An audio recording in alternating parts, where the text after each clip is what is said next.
설교의 제목은 영적인 힘을 공급받으려면 첫 번째 시간입니다. 그리고 다음 주에 두 번째 시간으로 이어서 하겠습니다.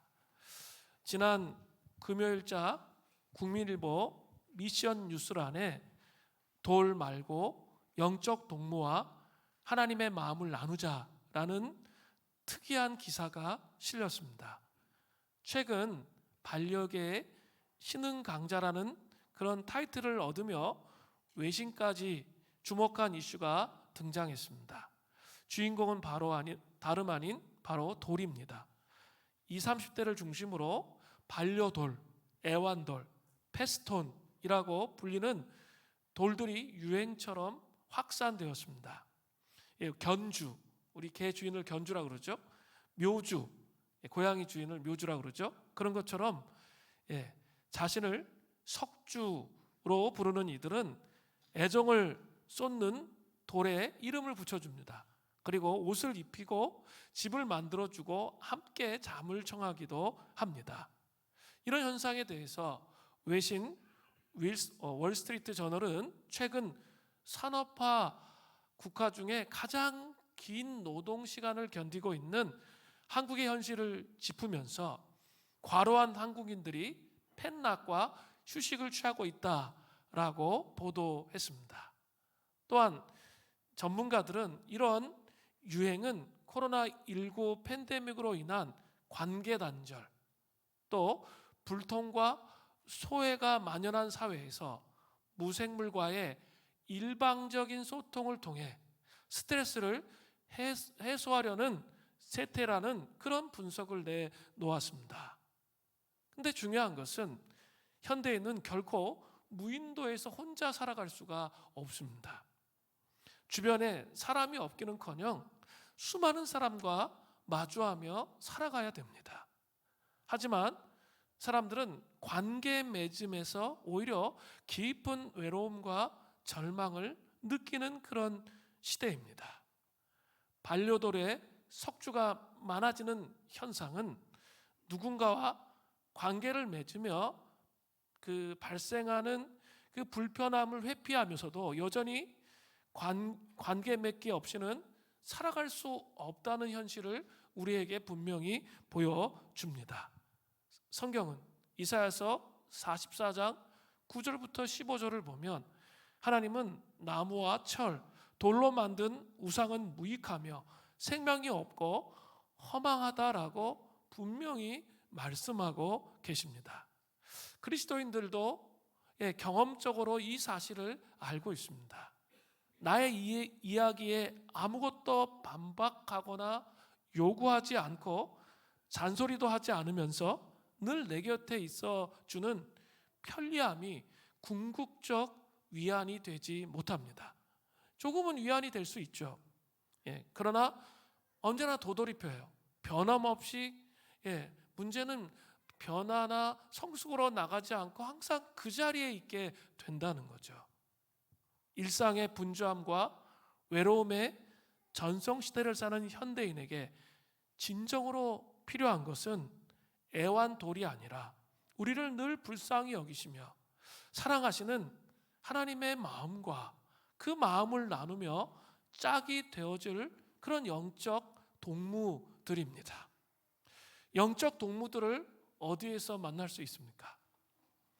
하나님을 사랑하고 하나님을 온전히 섬기는 공동체를 통해서 만날 수 있습니다. 소그룹 공동체, 특별히 소그룹 공동체를 통해서 만날 수 있습니다. 단지 예배만 드리면 안 돼요. 반드시 소그룹을 통해서 그 소속감과 때로는 갈등과 어려움들을 겪으면서 그것을 넘어가면서 그 영적 동무가 되어질 필요가 있는 거죠. 그러나 중요한 것이 있습니다. 모든 소그룹 공동체 구성원들이 하나님께로 향하는 마음을 가지고 있어야 돼요. 우리 공동체 소그룹 구성원들은 전부 다 하나님께로 향하는 마음을 가지고 계십니까? 관심이 전혀 없어. 그럼 그 소그룹에는 문제가 생겨요. 아니, 하나님께로 향하는 마음이 없다 할지라도 아주 중요한 게 하나 더 있어야 돼요.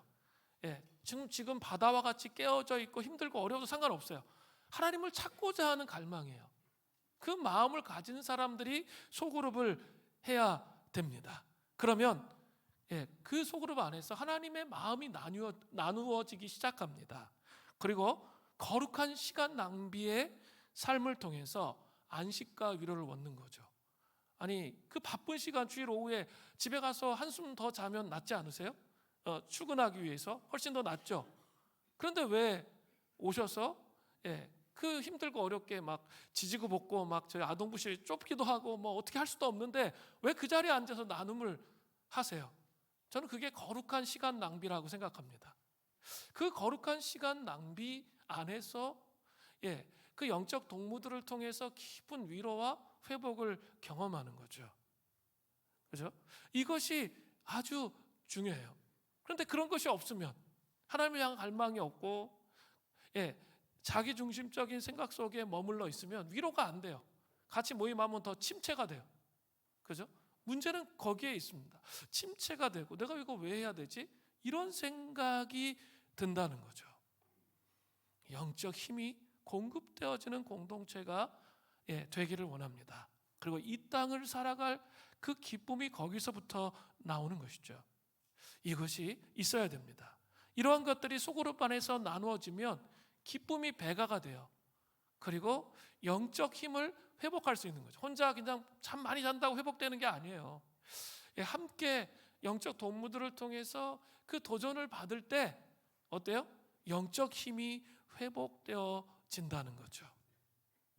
오늘과 다음 주 강해에서 이 두 번에 걸쳐서 소그룹 구성원들 한 사람 한 사람들이 이 영적 힘을 공급받으려면 어떤 모습을 가지고 있어야 되는지, 우리가 도대체 신앙생활 안에서 어떤 모습을 가지고 있어야 우리가 이렇게 같이 모이면 영적 힘이 배가 되고 영적 동무가 되고 회복되어져서 세상에 희망을 선포하는 공동체, 교회를 향해서 온갖 비난들이 다 있잖아요.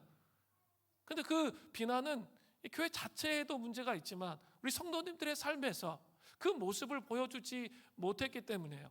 복음의 능력이 무엇인지 영적 동무들을 통해서 경험해 보지 못했기 때문입니다. 그것을 경험하시는 은혜가 있기를 간절히 바랍니다. 소그룹 구성원들 한 사람 한 사람이 영적 힘을 공급받으려면 첫 번째, 어른들을 이기는 어린아이의 신뢰의 힘을 소유해야 됩니다. 누가복음 18장 15절은 이렇게 시작되죠. 사람들이 예수께서 만져주심을 바라고 자기 어린 아기를 데리고 오매 제자들이 보고 꾸짖거늘. 사람들이 축복 기도를 받으려고 어린 아기를 데리고 예수님께로 나왔습니다. 이 데리고 오매는 반복되거나 끊임없이 이어지는 행위를 나타냅니다. 그러니까 이 장면은 예수님의 축복을 받으려고 길게 줄을 지어서서 있는 장면이에요. 끝이 없이 줄이 이어져 있는 거죠. 아이와 부모가. 지금은 우리는 아이들을 존중하니까 존중하고 또 아이를 귀하게 여기기 때문에 그것은 너무나 당연한 것이었지만 예수님 시대에는 그게 당연한 게 아니었어요. 그것이 당연한 게 아니었어요. 그러니까 제자들의 반응을 보세요. 보고 꾸짖는 거죠. 보고 꾸짖거늘이라고 되어 있죠. 꾸짖다는 것은 강한 불만을 표출하다라는 뜻이에요. 사람들에게 강하게 불만을 표출하는 거예요. 왜 이러한 반응을 제자들이 했을까요? 이게 궁금하죠? 그걸 알려면 그 시대적인 배경을 알아야 돼요. 고대 시대, 예수님 시대의 어린아이들은 실용적인 관점에서 보면 자원을 소비하고 공동체에 제공하는 노동력이 거의 없는 그런 귀찮은 존재였습니다. 이들은 무익한 존재를 대표했습니다.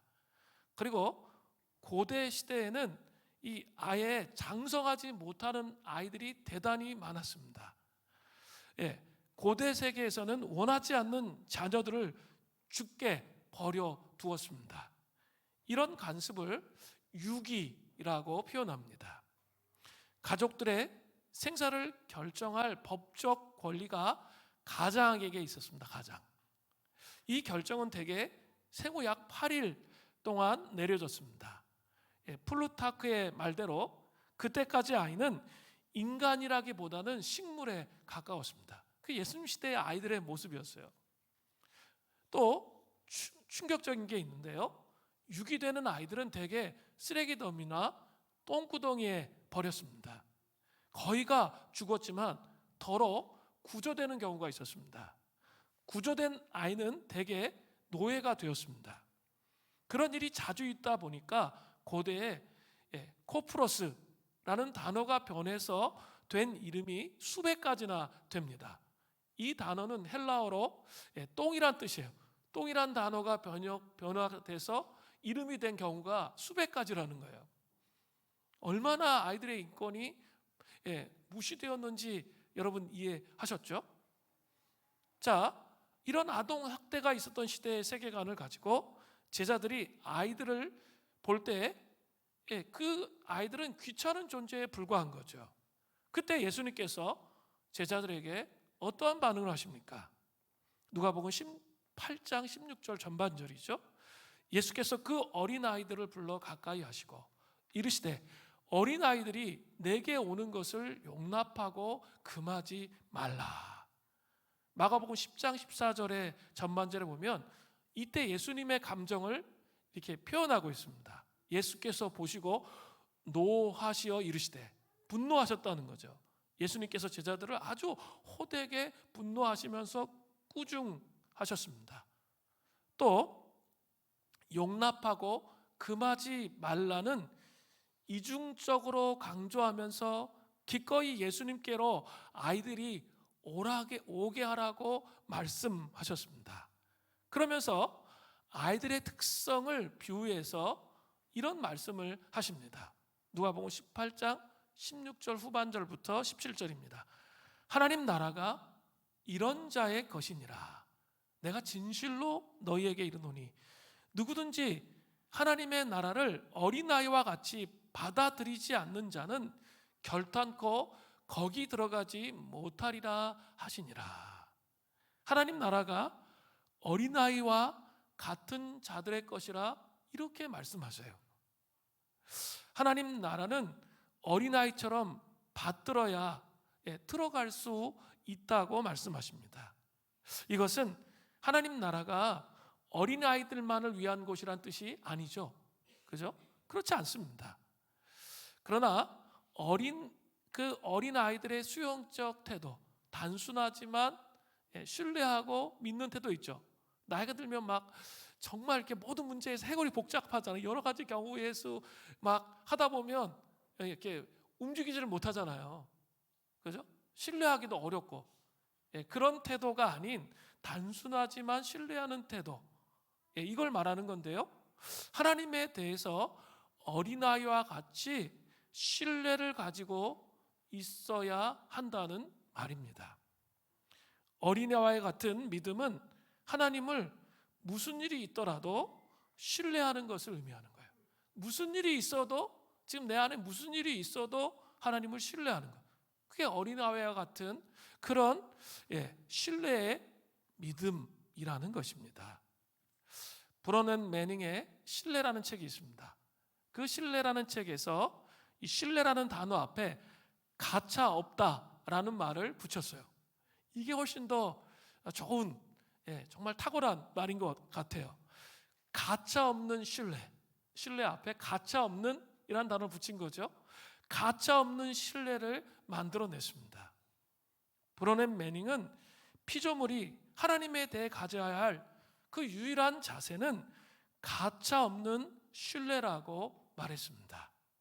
그러면서 하나님을 전폭적으로 신뢰하는 결정적 동작을 그것을 가리켜서 제2의 회심이다 이렇게까지 말했습니다.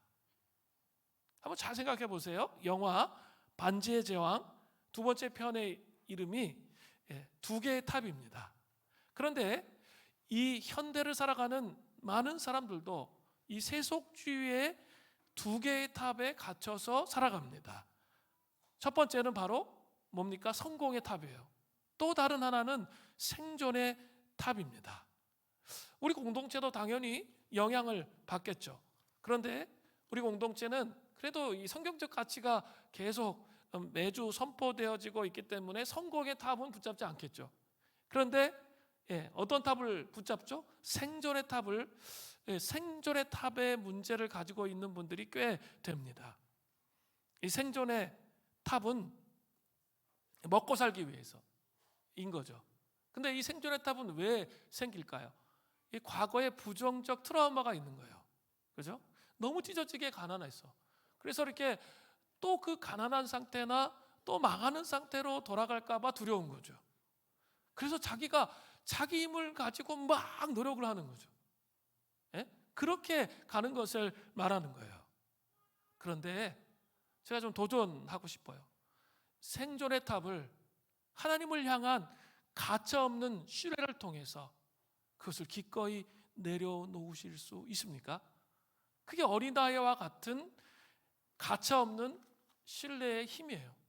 그 트라우마가 있음에도 불구하고 하나님의 선하심을 믿기 때문에 그 트라우마를 내려놓고 생존의 탑을, 나 돈 없으면 죽는데 내 과거에 그거 경험했는데 맨날 어떤 일이 일어날 때마다 그 부부 막 떨리면서 그게 막 생각나. 그런데도 가차없는 신뢰로 하나님을 신뢰하기 때문에 가차없는 신뢰로 주님 앞에 내려놓을 수 있냐라는 거예요. 그걸 다른 말로 하면 그게 뭘까요? 믿음의 모험이에요. 믿음의 모험을 하실 수 있습니까? 우리 주님은 우리에게 말씀하십니다. 신뢰로 향하는 결정적인 동작을 의미하는 제2의 회심이 우리에게 정말로 많이 필요해요. 가차없는 신뢰를 배워야 하겠죠. 이 가차없는 신뢰를 배우려면 우리에게 뭐가 있어야 되죠? 영적 근육이 있어야죠. 근육을 위해서 뭐 하는 거죠? 말씀 읽고 기도한 거예요. 아니 근육만 키우고 실제적으로 모험을 안 해. 그럼 어떻게 되는 거죠? 아무것도 아니죠. 왜 말씀 봤어요? 왜 기도했어요? 했으면 뭐 해야 돼요? 근육을 키웠잖아요. 그러면 가차없는 신뢰로 나아가야 되는 거죠. 그러면 그런 도전을 하잖아요. 그러면 하나님께서 영적 힘을, 그 삶을 살아갈 수 있는 영적 힘을 공급해 주세요. 낭떠러지가 있어요, 내 앞에. 그러나 내 위에는 이렇게 위에 탁 걸리는 걸리는 게 있어요. 그래서 딱 뛰어내릴 때 너무 뛰어내리면 너무 두렵고 막 불안하고 나 이제 끝난 것 같고, 그런데 내가 믿음으로 모험에서 발을 뛰어내릴 때 그때 철퍼덕 걸리는 거죠. 그리고 안전하게 세워 안전하게 하나님이 이끄심이 경험되는 거예요. 믿음을 경험한다는 것은 뭘까요? 세뇌가 아니에요. 물론 이것도 필요해요. 계속 말씀을 먹는 거 필요하죠. 그런데 경험되어지는 건 다른 거예요. 내가 그 믿음의 모험을 했기 때문에 거기에서 하나님이 이끄시는 걸 경험해야 그게 살아있는 믿음이에요. 그 믿음의 자리로 나아가야 하는 것이죠. 그래 영적 힘이 공급되는 거예요. 소그룹 안에 아주 중요한 나눔의 원리가 있습니다. 제가 이거 되게 많이 얘기했는데 이 용어, 하나님을 경험한다는 것은 자기 초월과 자기 몰두의 중간에서 하나님을 경험하게 된다. 이 말이 대단히 중요한 말이에요. 우리 소그룹의 나눔에서도 똑같은 원리가 적용돼요. 그렇죠? 똑같은 원리가 적용됩니다. 소그룹 나눔에서 삶을 나누라니까 자기 힘들었던 거 막 쫙 다 얘기해. 온갖 힘든 거 쫙 다 나열해요. 아주 구체적으로 나열해요. 나열하셔야죠. 그런데 그 나열하는 것으로만 끝난다면 어떻게 될까요? 어떻게 되긴 옆에 있는 사람들 같이 다 피폐해지는 거죠. 맨날 똑같아. 도돌이야. 맨날 똑같은 얘기. 아니 좀 그 안에서 변화되고 내가 믿음으로 주님 앞에 섰습니다. 그 얘기를 하는 내용이 전혀 없어. 그것만 계속 반복하는 거예요. 그러면 그 우울하고 부정적인 감정이 옆에 있는 사람 다 같이 무너지게 만드는 거예요. 그렇게 하면 안 돼요. 그죠? 나누는 게 필요한데요. 그 다음에 필요한 게 있어요. 뭘 해야죠? 자기를 초월하는 거. 하나님을 바라보는 게 필요한 것을 반드시 나눠야 되는 거예요. 반드시 나눠야 되는 거예요. 이거 되게 중요해요. 제가 요새 정말 깊이 묵상하는 말씀 중에 하나가 빌립보서 3장 10절부터 11절이에요. 지금 제가 얘기한 내용이 사실 뭐와 연결되는 거예요? 내가 그리스도와 그 부활의 권능과 그 고난에 참여함을 알고자 하여 그의 죽으심을 본받아 어떻게 해서든지 죽은 자 가운데 부활에 이르려 하노니. 우리의 신앙이라는 건 뭐예요? 그의 부활의 권능을 알아야 돼요. 예? 그리고 그 고난에 참여함을 알아야 돼요. 그래서 내가 먼저 죽는 것, 고난의 중심에 들어가는 것이 있어야 돼요. 그죠? 예, 그렇지만 그것으로 끝나는 게 아니라 뭘 얘기해야 돼요? 신비인데 부활의 그 능력을 경험하는 건 신비예요. 그러기 위해서 내가 정말 이렇고 힘든데 내가 부활의 능력을 경험하기를 원합니다. 저는 어떻게 할 수가 없습니다. 제 안에 부활의 능력을 경험할 수 있도록 중보기도 해주십시오. 이렇게 나누는 것과 자기 감정을 막 한풀이 하며 나누면 전체적으로 다 바닥으로 가라앉아요. 그리고 그게 끝이 안 나요. 절대 끝이 안 납니다. 왜요? 한 가지만 했기 때문에요. 부활의 소망이 있다는 거예요. 우리가 십자가에 죽는 거 필요하지만 부활의 소망이 있다는 거예요. 그래서 그 부활의 소망을 붙잡는 것 안 되는데, 내가 할 수 없는데 부활의 소망을 붙잡는 고백을 하셔야 돼요. 그래야 일어날 수 있는 거예요. 그러면 다음 주에 와서 같이 소그룹에서 중보를 했기 때문에 어떤 변화들이 일어나요. 똑같은 상황은 계속되는데 내 마음속에서 어떤 상황 속에서 변화가 일어나면서 한 발 한 발 가게 되는 거예요. 도돌이를 하시면 안 된다는 거예요. 그건 나눔이 아니에요. 그건 자기 몰두예요. 그러면 계속 어떻게 됩니까? 원망하고 불평하고 불만하면서 하나님으로부터 점점 멀어지면서 불신하게 되는 거예요. 자, 이해됐죠? 그런 반대 극단이 있어요. 그렇지만 속으로 나누면서 또 반대 극단이 있어요. 그건 뭐냐면 자기 초월이에요. 다 명제야. 주님께서 알아서 하실 거야. 나눔하자 그러면 자기 힘든 거 하나도 안 나눠. 자기 삶은 지금 막 너무 힘들고 어렵고 소망이 없어. 너무 답답해요. 그리고 이거 어떻게 해야 될지 몰라. 그리고 한숨이 너무 커. 근데 안 나누는 거예요. 그리고 이렇게 여기에서 은혜 받는 거, 그것만 나누는 거죠. 정말 복음이 뭡니까? 도대체 복음이 과연 뭡니까? 잘 생각하셔야 돼요. 복음은 뭐예요? 나의 고통스러운 현장 속에서 그 고통을 끌어안고 부활의 소망을 뿜는 거거든요. 근데 여기서 은혜 받는 거, 그것으로 만족하는 거죠. 찬양할 때, 말씀 들을 때 은혜 받는 거로, 그거 정말 중요한데 그것으로 만족하고 자기의 삶은 소외시키는 거예요. 그럼 맨날 그런 집회만 찾아다녀. 그럼 그게 미혹이에요. 그리고 그게 또 어떤 문제가 있냐면 정말 복음을 경험했는데 삶은 정말 소망이 없는 그 느낌이 들기 때문에 우울해요. 보면 우울해. 그리고 항상 경직돼 있어. 이런 증상이 나타나요. 그건 그 사람이 복음을 사는 게 아니에요. 제가 이렇게 늘 말씀드리잖아요. 이렇게 은사가 뭐 10,000가지가 있다고 해도 쫓아다니지 마시라고. 아무 의미가 없어요. 그게 중요한 게 아니에요. 정말 중요한 건 뭐예요? 영성가가 된다는 것은 뭐라 그랬어요? 사람 냄새가 나는 거예요. 사람 냄새. 사람다워지는 거예요. 자기 정서와 인격 안에서도 사람처럼 자연스러운 반응을 하는 거예요. 물론 하나님이 또 주시는 그 은혜를 통해서 초월적인 그 은혜 가운데 나갈 수도 있어요. 이것이 균형이 잡히는 거예요. 그것이 잡히지 않고 그렇게 가고 있다면 문제인 거예요. 그러면 어떤 현상이 일어나면 너무 신앙생활이 너무 힘들어. 너무 막 지치고 힘들고 신앙생활은 저는 다 그런 것처럼 생각해요. 그런 게 아니에요. 문제가 뭡니까? 문제가 뭐예요? 너무 빨리 자기 초월을 해버린 거야. 고난의 현장 안에 있지 않은 거예요. 우리가 그런 나눔을 하면 그 소그룹 하고 싶지가 않아요. 그리고 그 시간, 그 소그룹은 낭비하게 되는 거예요. 시간을. 거룩한 낭비가 아니라 시간을 낭비해 버리는 거예요. 그럴 거 뭐하러 소그룹을 합니까? 소그룹의 의미가 없어지는 거예요. 자기의 부끄러움, 자기의 낮아짐, 정말 내 인생에 지금 이 가정에 이런 매듭들이 소망이 없는 것들을 보면서 한숨 짓고 눈물을 져야 돼요. 그게 고난이잖아요. 그게 고난이에요. 내가 어떻게 할 수 없어요. 그럼 어떻게 해야 돼요?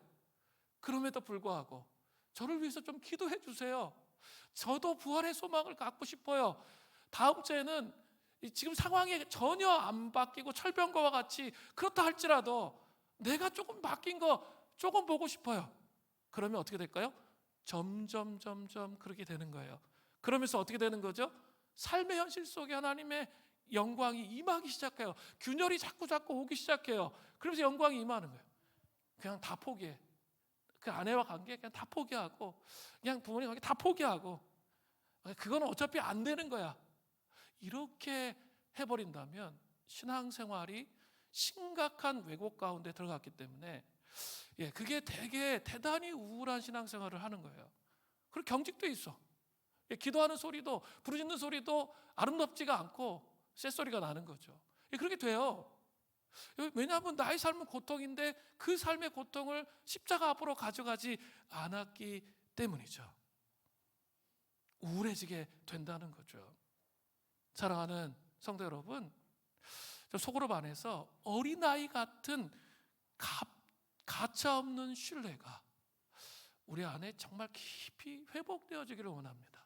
그리고 소그룹의 공동체 형제 자매들에 대한 가차없는 신뢰, 도대체 이 땅을 살아가면서 여러분의 그 인생에 정말 늘 여러분을 누르는 그 무거운 짐을 누구와 나눌 수 있습니까? 영적 동무가 있어야 돼요. 주님의 마음이 있어야 돼요. 그래야 그것이 풀어지는 것이죠. 그 은혜가 있기를 바랍니다. 우리 선민 형제가 금요일 날 퇴원을 했어요. 그런데 또 토요일 날 강kin호 장로님이 야구하다가 이렇게 넘어져 가지고 쇄골이 나갔어요. 참 우리 교회 문제 많죠. 저는 그렇게 생각하는데 문제 정말 많다고. 문제가 너무 많아요. 사람들이 너무 많이 아파. 그리고 또 제가 또 대놓고 기도시키잖아요. 그냥 뒤에서 그냥 이렇게 하면 되는데 대놓고 기도시켜요. 근데 여러분 잘 아셔야 될 것이 있어요. 문제가 없는 게 아니고 자기를 속이고 있는 거예요. 어떻게 보면 우리 삶을 살아가는데 고난이 없다고요? 거짓말이에요. 정말 많은 고난들이 있어요. 그리고 공동체가 부흥으로 나가려고 하면 마귀가 가만 놔두지 않아요. 제가 이렇게 사순절에 금식을 했기 때문에 수련회까지 금식을 또 하려니까 도무지 엄두가 안 나가지고 제가 40일이 이제 수련회 앞까지 40일이 남았는데 이번에는 좀 천천히 하자.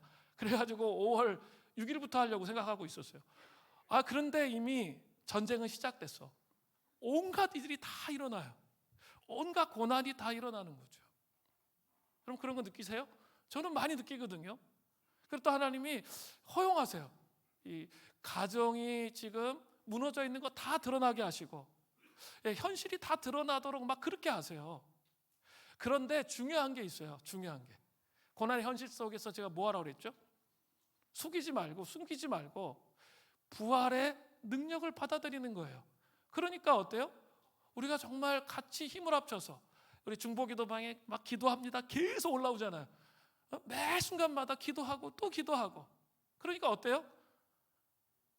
저는 그 의사가 소견서 준 내용을 들었어요. 그 영혼자매가 자기 혼자 감당이 안 되니까 그 소견서 던 거를 이렇게 자기가 녹음해가지고 보냈어. 진짜 장난이 아니더라고요. 그냥 이렇게 수술하다 죽는다 막 이런 내용이에요. 제가 토요일 날 들었어요. 그거를 금요일 날 그러고 정말 하나님 정말 어떻게 해야 되죠? 하나님 뭐 방법이 없습니다. 주님 우리가 기도로 연합해서 주님 살려주십시오. 그것밖에 기도할 수가 없더라고요. 근데 어떻게 됐어요? 하루하루가 달라지는 거예요. 제가 가서 이렇게 보니까 눈탱이가 밤탱이 됐더라고요. 늘 머리를 다치면 깨지면 이렇게 눈이 이렇게 그렇게 된다 그러더라고요. 그러면서도 막 움직이지 말라는데 계속 움직이면서 목사님 감사하면서 엉엉 울면서 상남자인데 엉엉 울면서 목사님 자기가 나면 밥 사줄게요. 근데 그거를 맨날 그래. 태어나는 날도 밥 사줄게요. 안 사줘도 돼. 그냥 이번 주일날 갈게요. 오지 마. 제가 오지 마. 너 좀 가만히 있어야 되잖아 좀. 제가 그거 얘기했거든요. 자기 너무 감사하니까 형제자매들 감사하고 어때요? 그러면서 제 소망은 뭐였냐면 우리 장승호 전도사님 옛날 다쳐가지고 거의 죽을 뻔했잖아요. 그래서 이렇게 저는 근데 기적적으로 수련회 왔잖아요. 저는 계속 그거 기도했어요. 수련회에 꼭 같이 참여할 수 있도록. 그래서 하나님의 영광을 정말 봤으면 좋겠습니다 했는데 어때요? 낫잖아요. 자, 고난이 있어요, 없어요? 있어요. 또 지금 시작됐어요. 우리 또 중보기도 해야 될 일이 또 생겼어요. 자, 이런 일이 있지만 고난의 현실에서 내가 부활의 소망을 붙잡으면 그 고난을 이길 수 있게 되는 거예요. 그죠? 그리고 혼자가 아니라 영적 동무와 함께 중보하면 이길 수 있어요. 그게 힘이에요. 그게 능력이에요. 그게 부활의 능력이에요. 저는 그렇게 믿어요. 우리 또 강장님 빠르게 회복될 수 있도록 여러분 정말 전심을 다해서 기도해 주세요. 그리고 이렇게 제가 아까 얘기했잖아요. 수련회 가기 전에 레파토리가 뻔하거든요. 마귀가 공격하는 레파토리.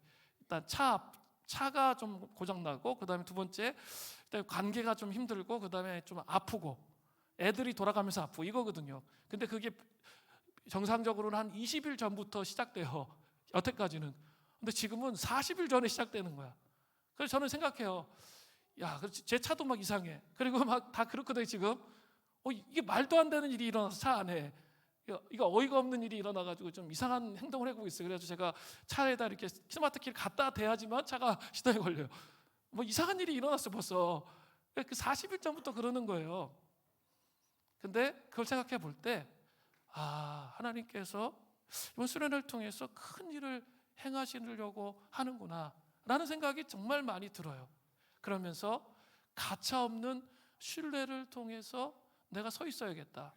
십자가의 고난을 받아들이고, 그리고 부활의 소망을 붙잡는 은혜 안에 함께 그 서 있음을 통해 어린아이의 신뢰의 힘을 회복함을 통해서 우리 모든 형제자매들에게 혼자 살아가는 게 아니라 영적인 힘이 공급되어 세워지는 은혜가 있기를 간절히 바랍니다. 두 번째는 속으로 구성원 한 사람 한 사람이 영적 힘을 공급받으려면 가진 자를 이기는 버린 자의 힘을 소유해야 됩니다. 바늘길을 통과한 낙타, 이 말이 되게 중요한데 우리 모두가 바늘길을 통과한 낙타가 되어야 합니다. 자, 오늘 본문을 보겠습니다. 누가복음 18장 18절에 보면 어떤 관리가 물어 이르되 선한 선생님이여 내가 무엇을 하여야 영생을 얻으리이까. 어떤 관리는 마태복음 19장 22절에 보면 청년으로 기술되어 있습니다. 그리고 마가복음 10장 22절을 보면 큰 부자로 기술되어 있습니다. 그렇기 때문에 이 관리는 큰 돈을 가지고 있었어요. 그리고 젊어요. 명예도 있어. 세상으로의 눈으로 볼 때는 가질 것은 다 가진 그런 사람이었어요. 그런데 어느 날 불현듯한 생각이 들었습니다. 그것은 자신이 아무리 그런 걸 누려도 언젠가는 죽는다는 거였습니다. 그때는 돈이나 명예, 젊음 등이 아무 필요가 없다는 것을 깨달았습니다. 그래서 생명보험과 같은 신앙을 한 가지 정도 가지고 있는 게 필요하다 생각이 들었던 것이죠. 그래서 예수님께 찾아온 거예요. 세상에 대한 마음도 포기하지 않으면서 생명보험으로 죽은 후에 보장을 받기 위해서 영생, 그 무엇을 원했던 거죠. 그래서 예수님께 질문합니다. 선한 선생님이여 내가 무엇을 하여야 영생을 얻겠습니까? 라고 물었습니다. 근데 선한 선생님이라고 부르는 것을 주의해 보십시오. 유대인들은 사람에게 선한이란 단어를 사용하지 않아요. 오직 하나님 한 분만 선하다고 생각을 했습니다. 그런데 여기서는 아부성 발언으로 선한이란 단어를 포장해서 쓰고 있습니다. 선하다고 예수님을 겉으로 높이면서 얻고자 하는 것을 얻기 위해서, 영생, 이것을 얻기 위해서 이렇게 표현을 했던 거죠. 그때 예수님께서 답변하십니다. 예수님은 영생을 어떻게 얻는가의 답을 먼저 하신 것이 아니에요. 그것이 아니라 선한의 의미에 대한 답을 먼저 주고 계신 거예요. 누가복음 18장 19절입니다. 예수께서 이르시되 내가 어찌하여 나를 선하다 일컫느냐 하나님 한 분 외에는 선한 이가 없느니라. 이 말씀은 예수님이 자신의 신성을 부인하거나 자신의 완전성을 부인하는 것이 아니에요. 그 관리의 잘못된 의도를 지적하고 있는 거죠. 예수님의 신적인 그 속성을 그 영혼을 깨뜨려 보시는 신적 속성을 볼 수 있습니다.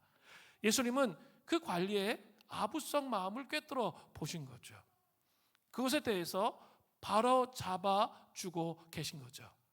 그러면서 이제 그 다음 내용이 중요하죠. 영생에 대해서 답변하시는 거예요. 누가복음 18장 20절을 보세요. 내가 계명을 안 하니 간음하지 말라, 살인하지 말라, 도둑질하지 말라, 거짓 증거하지 말라, 내 부모를 공경하라 하였느니라.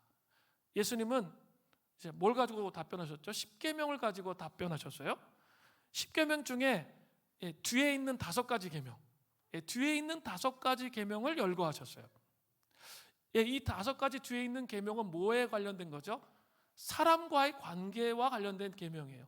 앞에 계명은 뭐와 관련이 있죠? 하나님과의 관계와 관련이 있는 계명입니다. 그런데 이 인간관계와 관련된 계명을 말씀하셨습니다. 예수님은 하나님과의 관계를 다룬 처음 4가지 계명을 전혀 거론하지 않으셨습니다. 예수님이 지적하신 계명들은 모두 쉽게 확인할 수 있는 것들입니다. 이 관리는 대단히 윤리적이며 율법을 잘 지키던 사람이었습니다. 그래서 이 관리는 자신이 간음이나 살인을 저지르지 않았다고 정직하게 말할 수 있었습니다. 또 물건을 훔치거나 거짓말도 하지 않았고 부모를 공경했다라고 말할 수 있었습니다. 참으로 이 정도면 대단하죠. 돈 많지, 젊지, 명예 있지, 인간관계 속에서도 하나님의 계명 다 지켰지. 완전 퍼펙트예요. 그래서 이 관리는 자신 있게 대답하잖아요. 누가복음 18장 21절. 어찌하여 이것은 여짜오되 이것은 내가 어려서부터 다 지켰나이다. 그런데 여전히 이 관리는 영생의 확신을 가지고 있지 못했습니다. 그래서 예수님은 영생과 관련되어 핵심을 찌르는 말씀을 이 관리에게 하고 계십니다. 누가복음 18장 22절이에요. 예수께서 이 말씀을 들으시고 이르시되 내가 아직도 한 가지 부족한 것이 있으니 내게 있는 것을 다 팔아 가난한 자들에게 나눠주라. 그리하면 하늘에서 내게 보화가 있으리라. 그리고 와서 나를 따르라 하시니. 예수님의 말씀은 이 관리가 하나님 나라에 들어가지 못하도록 막는, 그 영생을 막는 장벽이 무엇인지 폭로하고 계신 거예요. 그것은 바로 이 돈에 대한 사랑이었습니다. 돈은 그의 성취에 대한 자긍심과 자기 노력을 상징합니다. 역설적인 것은 그러한 그의 태도가 예수님이 인용하지 않으신 십계명의 첫 번째 계명, 너는 나 외에 다른 신들을 내게 두지 말라는 계명을 지킬 수 없게 만든 거죠. 그죠? 그것을 지킬 수 없게 만들었습니다. 이 관리는 그의 신은 자신의 많은 재물이었습니다. 그가 이러한 재물을 포기할 수 없다면 가장 중요한 첫 번째 계명을 위반하는 게 되는 거죠. 그죠? 하나님을 사랑할 수 없게 되는 거예요. 뒤에 거보다 훨씬 더 중요한 게 앞에 거잖아요. 이 앞에 것을 위반하는 것이 된다는 거예요. 모든 재물을 다 파는 행위 자체가 그 사람에게 영생을 가져다 주는 것이 결코 아니죠. 하지만 그러한 철저한 순종이 영생에 이르기 위한 첫걸음이 될 수 있습니다. 강조점은 파는 데 있는 게 아니라 따르는 데 있는 거죠. 따르는 데. 이 관리에 대한 예수님의 말씀은 믿음과 순종에 대한 그의 자발성을 시험하기 위한 것이죠. 이 관리는 자신이 더 많은 행위를 해야 할 필요가 있다고 생각했습니다. 예수님은 그가 할 수 있는 일이 더 많이 있지만 그것이 영생을 위한 행동이 아니라고 설명하는 거예요. 그것이 영생을 위한 행동이 아니라는 거예요. 실제로 그에게 필요한 것은 재물에 대한 태도의 변화라는 거예요. 재물에 대한 태도의 변화예요. 예수님은 성도들이 무조건 모든 소유, 지금부터 집에 가서 다 집을 파십시오, 주님이 이렇게 말씀하시지 않는다는 거죠. 그 소유를 다 팔라고 요구하시는 게 아니에요. 하지만 각 성도들이 하나님보다 더 중요하게 여기는 것이 있다면 그것을 모두 제거해야 한다라고 말씀하시는 거예요. 안전에 대한 우리의 근거가 하나님이 아니라 우리의 소유로 이동했다면 그 소유들을 제거해야 된다는 거죠. 움켜잡아야 나는 안전하다고 생각하는 거. 예, 그게 하나님을 사랑하지 못하는 태도라는 거예요. 하나님을 신뢰하지 못하는 태도라는 거죠. 소유뿐만 아니라 통제 욕구도 마찬가지잖아요. 자녀에 대한 통제, 건강에 대한 통제, 관계에 대한 통제, 남편에 대한 통제, 아내에 대한 통제. 예, 우리는 통제하라고, 삶을 통제하라고 부르심을 입은 게 아니라 청지기가 되라고 부르심을 입은 거예요. 이것을 착각하면 안 돼요. 이것 때문에 자기가 불안하니까 사람들 자꾸 통제, 불안하니까 남편을 통제, 불안하니까 자녀를 통제. 이거 하나님이 원하시는 일이 결코 아니에요. 그러면 신앙생활이 왜곡돼요. 그리고 쳇바퀴가 돌아가요. 그리고 결국은 나 혼자라는 생각 속에 갇히게 되는 거예요. 자, 그런 것을 지금 말씀하고 있어요. 이 말씀을 들은 이 관리는 어떻게 반응합니까? 누가복음 18장 23절에 보세요. 그 사람이 큰 부자이므로 이 말씀을 듣고 심히 근심하더라. 또 이 관리에 반응하는 모습을 보면서 예수님은 또 다른 이야기를 하세요. 누가복음 18장 24절부터 25절인데 예수께서 그를 보시고 이르시되 재물이 있는 자는 하나님 나라에 들어가기가 얼마나 어려운지 낙타가 바늘기로 돌아가는 것이 부자가 하나님의 나라에 들어가는 것보다 쉬우니라 하시니. 하나님보다 재물에 우선순위를 둔 사람들이 이 땅에서 부자라고, 여기서 해석은 하나님보다 재물에 우선순위를 둔 사람이 부자라고 말할 수 있습니다. 그들은 하나님 나라에 들어가는 것이 불가능하다라고 말할 수 있어요. 재물에 우선순위 뒀단 말이에요, 하나님보다. 그러면 하나님 나라에 들어갈 수 없다는 거예요. 그 당시에 매우 큰 짐승 중에 하나인 낙타가 바늘길을 통과한다는 거예요. 이게 말이 돼요? 요만한 바늘길을 통과할 수 있어요? 엄청 큰 낙타가? 그것은 거의 불가능한 일이에요. 그래서 듣고 있는 사람들이 두려워서 예수님께 질문합니다. 그때 예수님께서 뭐라고 말씀하십니까? 누가복음 18장 26절부터 27절이에요. 듣는 자들이 이르되 그런즉 누가 구원을 얻을 수 있나이까? 묻고 싶죠. 요만한 바늘구멍에 어떻게 누가 들어가? 못 들어가잖아요.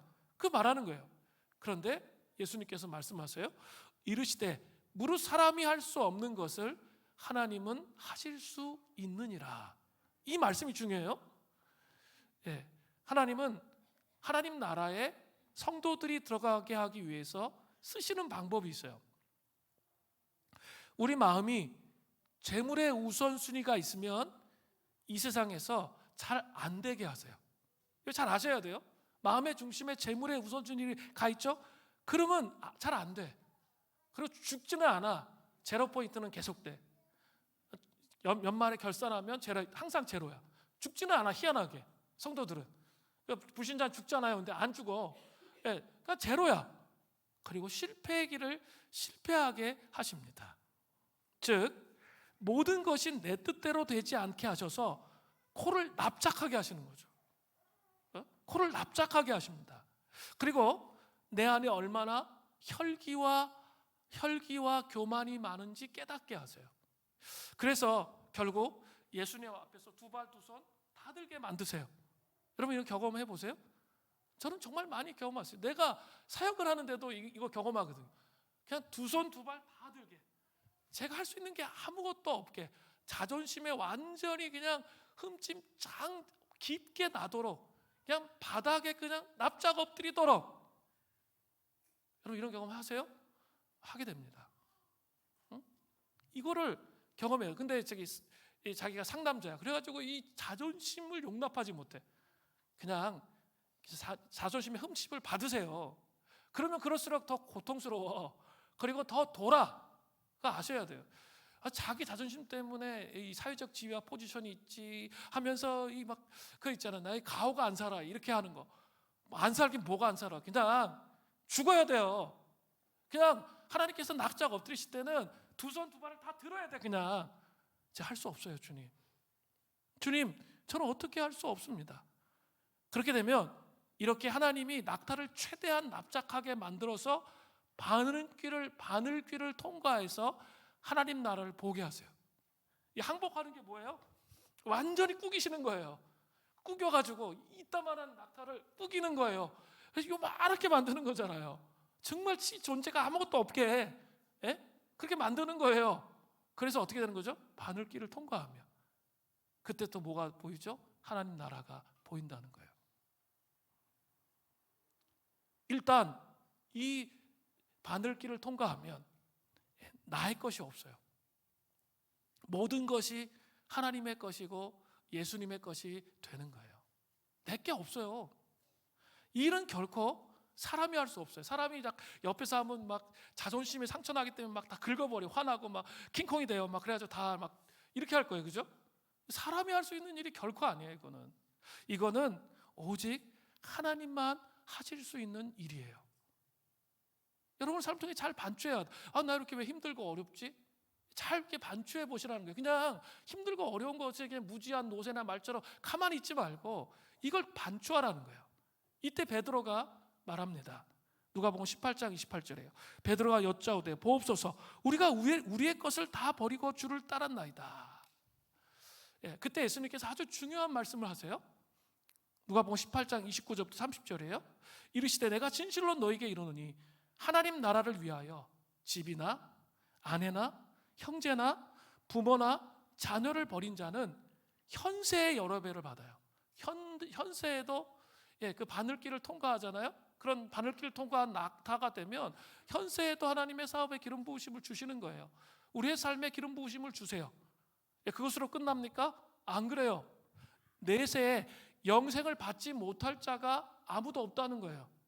다 그런 자들이 영생을 받는다는 거죠. 놀라운 축복이 거기에 있는 거죠.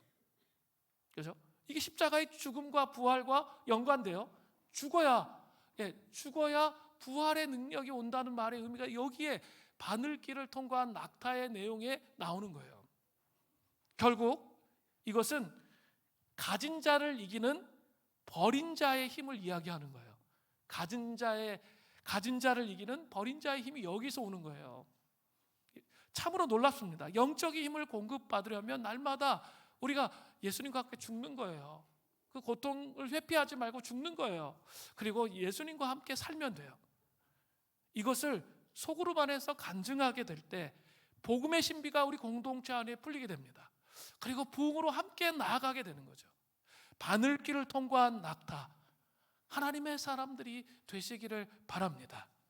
그래야 영적 힘을 공급받는 원리를 알게 되는 거예요. 이것을 통해서 하나님 나라를 이루게 되는 것이죠. 제가 계속 몇 주 동안 부활의 절기에 계속 좀 이야기하고 있는 게 있어요. 킹덤 멘탈리티를 통해서 킹덤 비즈니스, 그 다음에 킹덤 직장생활, 킹덤 가정생활, 특별히 이번 정교인 수련 때까지 하나님께서 우리에게 정말 돌파하기 원하시는 게 이거예요. 킹덤 비즈니스는 제가 많이 이야기했어요. 지난주에 이렇게 그러니까 먹고 살 만큼 되려면 세 가지가 필요하다고 그랬어요. 1차적으로 비즈니스적 감각, 두 번째로 친절, 고객 중심, 나 중심이 아니고 그 자존심 버리고 고객에게 맞출 수 있는 친절, 세 번째는 하나님 나라를 위해서 던지는 것, 이게 필요하다고 그랬어요. 이걸 잘 묵상하셔야 돼요. 이거 저도 영적 근육이 생긴 거예요. 계속 말씀을 묵상하다 보니까, 성도들을 사랑하는 마음으로 막 고민하다 보니까 말씀을 묵상할 때마다 하나씩 다가오는 거예요. 그리고 사람을 만날 때마다 하나씩 깨닫게 해주셨어요. 그리고 좀 더 진짜 자기 그냥 소상공인이 아니라 한 발 더 나가서 비즈니스맨, 하나님 나라를 위한 킹덤 비즈니스맨이 되려면 그 다음 게 필요해요. 그게 뭐냐면 뭐라 그랬어요? 사람을 세우는 거. 그래서 사람이 연단하신다고 그랬죠. 자기 주변에 있는 사람 세우려고 하지 말고 진짜 하나님께서 허락하신 사람을 세우는 거. 이 연단이 많이 필요해요. 그리고 최근에 또 하나 발견했어요. 그거는 다다음 주에 얘기할 텐데, 청지기. 뭐 그런 원리들이 있었어요. 근데 킹덤 직장 생활, 요번 주에 하나를 발견했어요. 지난주에 동산지기 모임을 하는데 우리 한 사람이 이제 나눔을 했어요. 근데 그때 갑자기 깊게 깨달아지는 거예요. 뭐냐면 직장 상사에 대한 존중. 옛날에는 그랬대요. 이렇게 직장 상사가 막 불합리하고 이렇게 마음에 안 들면 그냥 겉으로는 내 하는 것 같지만 속으로는 막 그 사람에 대해서 판단하고 정죄하고 비난하다가 그래 너랑 같이 안 하면 되지 하면서 그 이직하는 게, 그게 소심한 복수였대. 근데 하나님께서 지금 이제 하시는 이야기를 하는 거예요. 직장 생활에서 하나님 자기에게 주신 그 마음이 그 위에 상사를 존중하는 것에 대해서 마음으로 그것을 함께 나눴는데 그게 진짜 마음에 감동이 됐어요. 그리고 정말 이거 중요했지. 내가 가르쳤던 것 중에 아주 중요한 내용이었지. 다시 한번 생각하면서 직장 생활에 가지고 있어야 아주 중요한 원리의 첫 번째라는 것을 알게 됐어요. 그리고 제가 책을 좀 찾아봤어요. 존 비비어의 존중이란 책을, 제가 읽었던 책을 찾아봤는데 존중의 정의가 나와요. 존중은 헬라어로 티미인데, 티미 가장 단순한 문자적 정의는 중요시함이란 뜻이라는 거예요. 헬라 사람들이 티미라고 말하면 그것은 금처럼 귀중하고 중요한 것을 떠올린다는 거예요. 금은 그 값어치에 맞게 귀중한 자리에 두잖아요. 그게 중요시함, 그게 존중의 첫 번째 의미라는 거죠. 존중의 또 다른 의미는 진가를 인정함, 그리고 우호적 대우, 존경을 의미합니다. 단어를 더 잘 이해하려면 반대말도 보면 되죠. 존중의 반대말은 경멸입니다. 헬라어로 아티미아라고 하는데요. 아티미아는 존경하거나 중요시하지 않다. 그 다음에 존경하거나 중요시하지 않다. 흔하거나 평범하거나 천하게 취급하다. 이런 뜻이 있습니다. 헬라 사람들에게 경멸이라고 말하면 그들은 수증기처럼 흔하고 가볍게 금방 없어지는 거, 그걸 경멸이라고 표현한대요. 또 경멸을 더 강한 형태로 쓰면 수치나 심지어 모욕을 당한다는 뜻도 있다는 것이죠. 자, 존중은 행동과 말은 물론 생각에도 나타날 수 있습니다. 그러나 모든 참된 존중은 겉으로 드러나는 게 아니에요. 마음에서부터 시작돼요. 마음에서 시작돼서 겉으로 드러나죠. 그리고 생각들이 바뀌는 거잖아요. 하나님은 말씀하십니다. 이사야서 29장 13절에 주께서 이르시되 이 백성이 입으로는 나를 가까이하여 입술로는 나를 공경하나. 이 공경이 원어적으로 존중이라는 뜻이에요. 여기서 존중하나 그들의 마음은 내게서 멀리 떠났나니 그들은 나를 경외함은 사람의 계명으로 가르침을 받았느니라. 사람의 계명으로 가르쳐서 습관적으로 형식적으로 그렇게 한다는 거죠. 마음으로 존중하지 않는 것은 존중하지 않는 거라는 거예요. 또 하나님께서는 엘리 제사장의 두 아들 홈리와 비느하스 있죠. 제사장 직분을 섬겼던 사람들이에요. 그들이 그 예배를 경홀히 여기면서 하나님 앞에 경멸하는 태도를 가지고 제사를 드리는 그 모습을 보시면서 그들에게 징계하시는 내용이 나와요. 사무엘상 2장 30절에 그러므로 이스라엘의 하나님 나 여호와가 말하노라 내가 전에 내 집과 내 조상의 집이 내 앞에 영원히 행하리라 하였으나 이제 나 여호와가 말하노니 결단코 그렇게 하지 아니하리라. 여기 중요한 말씀이 그 다음에 나오죠.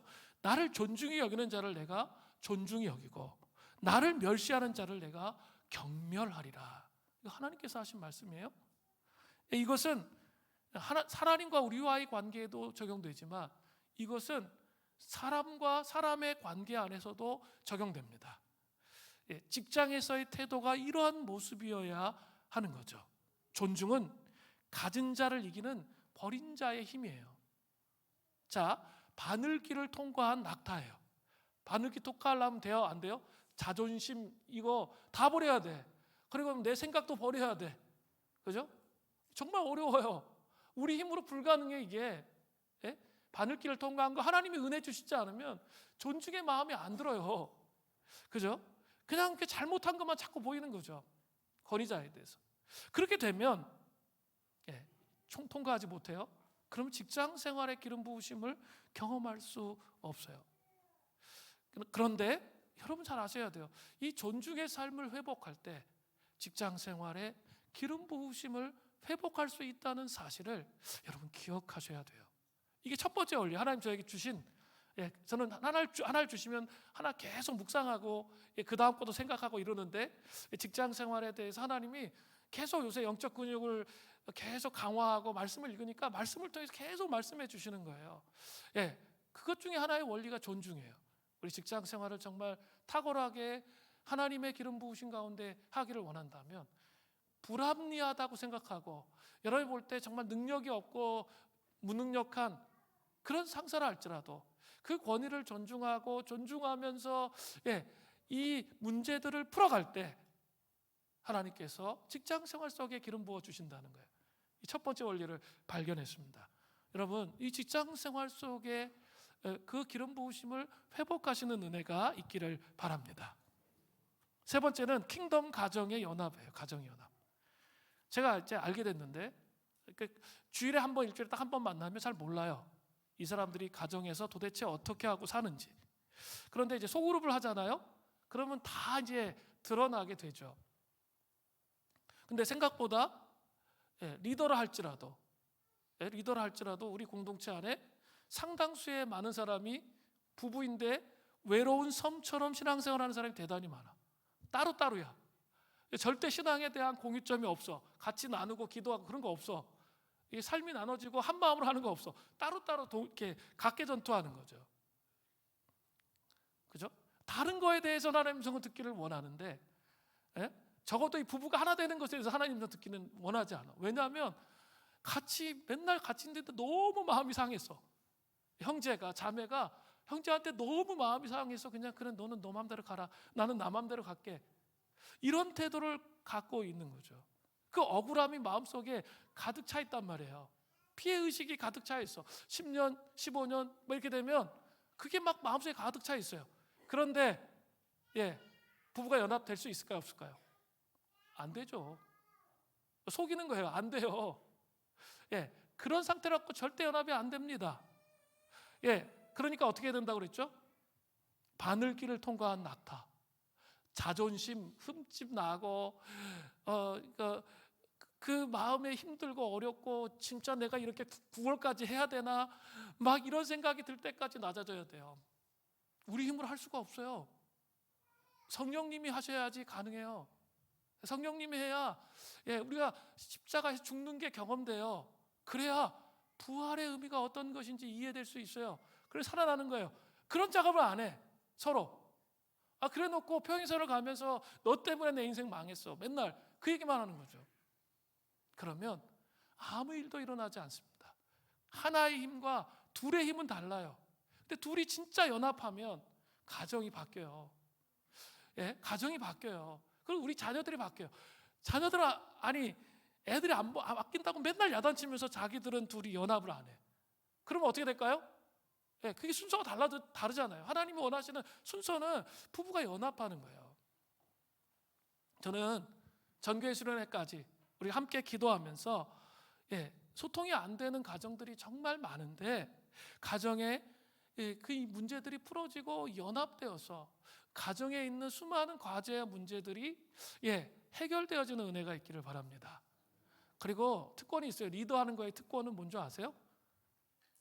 가정이 한마디도 없었다가 둘이 리더하면서 얘기하죠.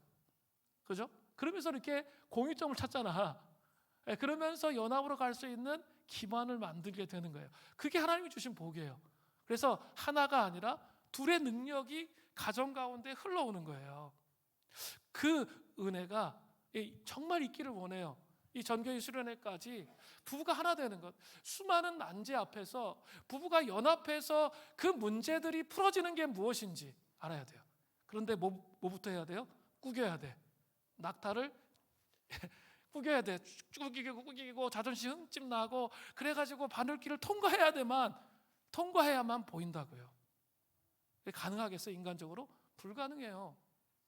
우리 지금 하려고 하는 모든 일이 사람의 힘으로는 가능한 게 아니에요. 근데 하나님의 힘으로는 가능해요. 그렇기 때문에 우리 하나님을 바라보면서 이 작업을 하려고 하는 거예요. 가진 자를 이기는 버린 자의 힘이 어떤 것인지 여러분이 그 능력을 경험해야 복음의 능력을 경험하는 삶을 정말 살아갈 수 있게 되는 거예요. 저는 이번 전교인 수련을 통해서 특별히 수련회 한 번도 참석하지 못한 분들을 위해서 많이 기도할 겁니다.